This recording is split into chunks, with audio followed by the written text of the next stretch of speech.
nanti kan dicarikan solusi. Stadion kita kan juga bukan hanya GBK, yang lain kan ada JIS, ada di Manahan, ada di Haruspat, ada banyak, ada di Surabaya, Stadion Bung Tomo, ada juga. Stadion kita ini banyak. Akibat Persija terusir dari Gelora Bung Karno, Jackmania Tanah Abang murka, ancam Anies Baswedan di Pilpres 2024. Waduh, bisa gagal nyapres nih. Ditulis oleh tim redaksi jurnal, dikutip dari berbagai sumber. Halo, kembali berjumpa dengan suara Fani Bakri di channel Jurnal 45. Kan ke teman-teman pas itu adalah acara internal Partai Nasdem. Ingat, pemilu tinggal 8 bulan lagi, dan hari ini dengan pemilu yang khas karena tidak lagi ada incumbent dan sebagainya, maka Nasdem memerlukan konsolidasi lebih dini. Kita ingin mengecek bagaimana antara infrastruktur partai politik dengan kader, dan juga menyangkut tentang caleg. Nanti akan berkumpul itu, struktur partai dan caleg akan mendengarkan pengarahan Pak Surya, dan memang akan juga ada pidato calon presiden. Di tempat ini telah lama dicanangkan, telah lama dijanjikan, dan hari ini janji itu dibayar tunai.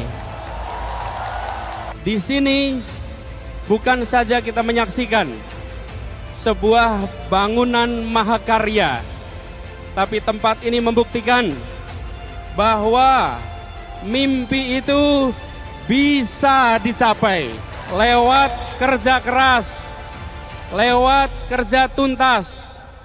Mimpi yang oleh sebagian ditanggapi dengan pesimis.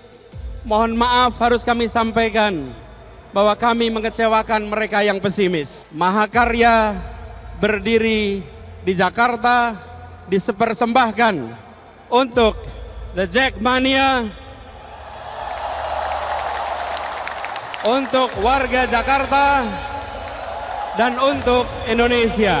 Karena soal akses masuk yang paling ngerasain kan kita nih penonton bola yang paling ngerasain. Pada saat launching, akses masuk yang dibuka hanya Ram Barat, padahal ada Ram Timur. Kita nggak tahu kenapa Ram Timur waktu itu nggak dibuka, dan katanya sekarang mulai berfungsi. Harusnya kalau memang udah mulai berfungsi, Persija bisa pakai situ, karena Persija tuh pengen banget pakai di situ, pengen banget main di situ. Tapi kondisinya waktu itu hanya Ram Barat yang dibuka, dan ketika hanya Ram Barat yang dibuka, anggota kita datang ke sana penuhnya, kreditnya itu luar biasa, sehingga saya malah khawatir gitu. Jackmania mengancam akan memberikan hukuman kepada Anies Baswedan saat pemilihan presiden 2024 mendatang. Kelompok supporter setia Persija Jakarta itu sakit hati setelah laga pekan ketiga Liga 1 antara Macan Kemayoran versus Bayangkara FC tergusur dari Stadion Gelora Utama Bung Karno ke Stadion Patriot Candrabaga di Kota Bekasi. Bagi Jackmania dan Persija Jakarta, SUGBK adalah stadion kebanggaan dan mampu menciptakan atmosfer menakutkan bagi lawan. Laga Persija versus Bayangkara digelar pada hari Minggu tanggal 16 Juli 2023. Namun Persija harus terusir dari kandangnya karena pada saat bersamaan Partai Nasional Demokrat acara apel siaga perubahan di lokasi dan pada tanggal yang sama. Partai Nasdem bersama PKS dan Partai Demokrat adalah pengusung Anies Baswedan sebagai bakal calon presiden dalam kontestasi Pilpres 2023. Ketua Umum Surya Paloh dan Anies Baswedan dipastikan hadir dalam acara tersebut. Ini bukan kali pertama Anies Baswedan bersinggungan dengan Jackmania. Sebelumnya, Jackmania merasa kena prank setelah Persija gagal bermarkas di Jakarta International Stadium atau JIS. Menyikapi hal ini, pentolan Jackmania Tanah Abang, Denny Permana, mengaku sangat kecewa. Bahkan Denny menyebut itu akan menjadi senjata makan tuan bagi Anies. Denny pun menyinggung janji Anies Baswedan saat kampanye calon gubernur DKI Jakarta pada Pilkada 2017. Saat itu Anies Baswedan yang berpasangan dengan Sandiaga Uno berjanji membangun stadion berskala internasional sebagai kandang Persija pengganti Stadion Lebak Bulus.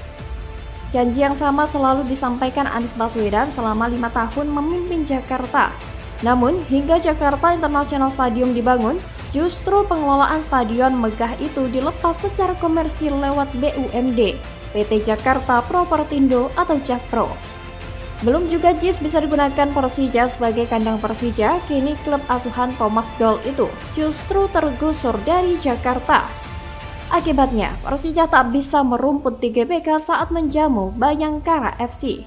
Denny dan para Jackmania yang lainnya mengaku kecewa dengan sikap Anies dan merasa Persija selalu dianaktirikan di rumah sendiri.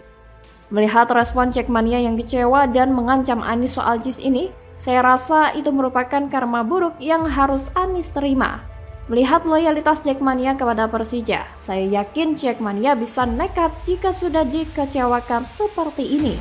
Dan itu bisa menyulut polarisasi di masyarakat, yang mungkin juga bisa dimanfaatkan oleh elit untuk memperkeruh suasana. Dan ujung-ujungnya Jokowi yang disalahkan. Mungkin Piala Dunia U17 adalah musibah yang paling dikutuk oleh semua fans Anies. Karena event ini membuat JIS jadi super heboh dilihat dari sisi politiknya. JIS sudah dipolitisasi Anies sejak pembangunan hingga peresmian. JIS adalah salah satu kebanggaan Anies untuk dijadikan modal kampanye di Pilpres 2024. Sama halnya dengan GBK yang direnovasi untuk keperluan event Asian Games 2018. JIS juga butuh renovasi. Tapi, para buzzer Anies kebakaran jenggot karena kebanggaan Anies mau diutak-atik yang menurut mereka JIS sudah sangat sempurna dan melebihi standar FIFA. Anies sendiri pernah menyatakan bahwa JIS adalah milik Indonesia, bukan miliknya. Jadi, kenapa mereka pada sewot ya? Padahal stadion apapun pasti ada kekurangan. Dan tiap kali ada acara besar pasti ada perbaikan sana-sini. Kenapa mereka sewot dan mempolitisasi JIS? Jackmania aja merasa JIS masih ada kekurangan, tapi buzzer Anies merasa itu adalah politisasi dan upaya balas dendam terhadap Anies. Bagaimana kalau menurut Anda?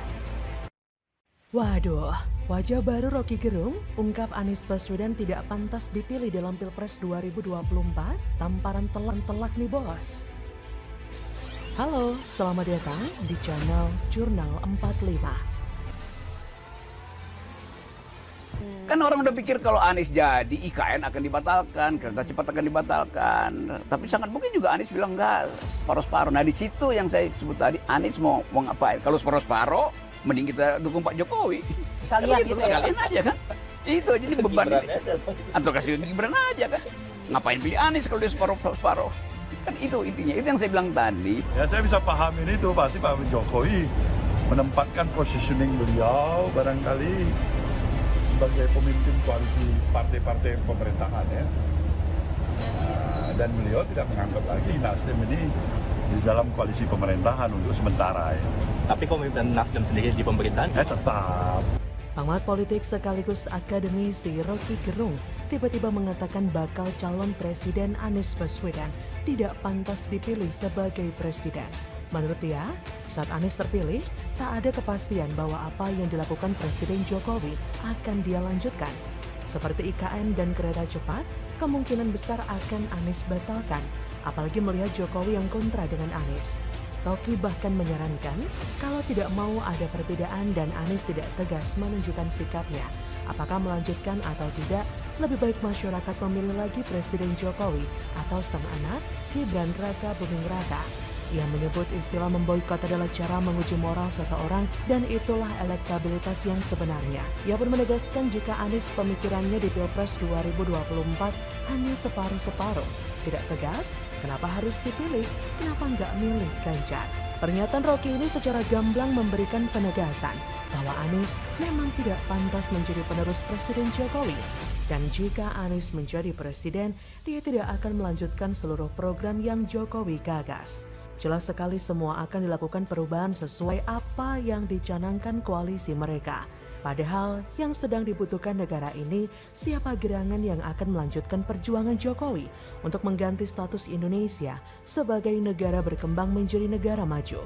Jika Rocky berpendapat perubahan yang digagas Anies dan koalisinya tidak akan melanjutkan program Jokowi, ada satu hal lagi yang akan mendukung ketidakcocokan Anies meneruskan Jokowi. Lihat saja rekam jejaknya yang melanjutkan kepemimpinan Jokowi di Jakarta. Berhasil tidak? Lihat saja sudah berapa banyak uang rakyat Jakarta dipelorotin untuk anggaran aneh seperti lem iPhone, pulpen, dan anggaran lainnya yang jumlahnya begitu fantastis. Belum lagi uang rakyat Jakarta yang dipelorotin untuk menggaji tim TGUPP yang gaji ketuanya melebihi gaji seorang menteri. Dan bukan? Apakah ada yang tahu apa hasil kerja nyata dari ketua TGUPP yang dibentuk oleh Anies dan digaji dengan uang rakyat? Dan kita juga menjadi saksi bagaimana situasi Jakarta pada era Anies yang semakin semrawut. Trotoar diperlebar tapi malah dijadikan lahan parkir atau tempat berjualan. Warga Sunter yang waktu kampanye selalu yasinan untuk memenangkan Anies tapi mereka malah merasa diperlakukan seperti hewan saat digusur seperti yang diberitakan. Belum lagi janji manis Anies tentang OKOJ yang katanya dimodalin punya bisnis, disediakan tempat usaha dan dicarikan pembeli seperti spanduk mereka saat kampanye. Saat kampanye mengumbar kata-kata manis bahwa akan diberikan modal usaha, tapi setelah menjabat sebagai gubernur, Anies dengan mudahnya mengatakan bahwa memang tidak ada modal dalam program OKOJ. Jadi bisa dibayangkan berapa juta rakyat Jakarta yang sudah tertipu dengan rangkaian kata-kata manis tentang program OKOJ saat kampanye dalam Pilkada Jakarta dulu. Dari kasus ini kita sebenarnya sudah bisa menilai sendiri bahwa ada yang menghalalkan segala cara demi meraih kekuasaan. Sebenarnya bukan hanya dari kualitas kinerja atau antitesa Jokowi, kemungkinan besar Anies tidak akan menjadi capres itu semakin nyata. Karena elektabilitas Anies di beberapa survei semakin anjlok. Bahkan di survei terbaru dari lembaga survei, raihan suara mayoritas masuk pada Ganjar dan Prabowo, sedangkan Anies kalah telak. So bisa dipastikan Indonesia bukan hanya akan bernasib sama dengan Jakarta selama 5 tahun terakhir ini jika Anies yang menjadi presiden, tapi juga akan gagal sebagai capres. Bagaimana menurut Anda?